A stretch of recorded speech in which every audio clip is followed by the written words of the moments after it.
I want to begin by saying that this is a tremendously momentous period for the Middle East, for those of us who've lived there, who study this region, who've been actively involved in it in one way or the other, primarily because what has happened is something that many of us knew could happen, but really didn't expect. Now, I've been asked to talk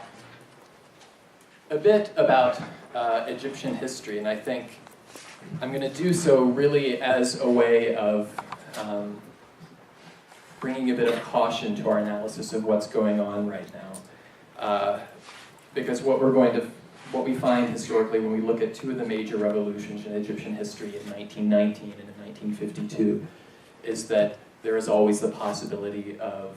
revolutions being co-opted and being turned against their original intents. So we want to look for or the establishment of basic sort of civil rights in terms of the right to free association, the right of free expression, a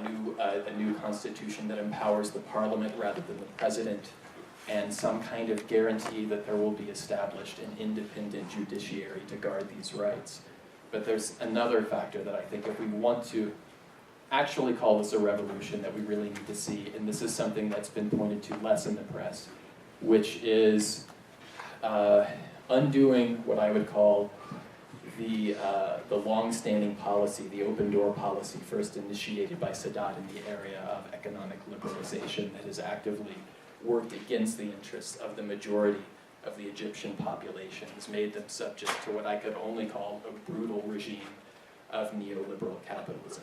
The many illusions that held the Mubarak regime in place for decades have crumbled as a result of this revolution. And with those illusions, and with the crumbling of those illusions, the corpus of assumptions about the Arab world, which have guided US policy there for decades. The protests in Tahrir Square and beyond are a message not only to Mubarak and the military regime that has ruled Egypt since 1952, and may continue in some way to do so,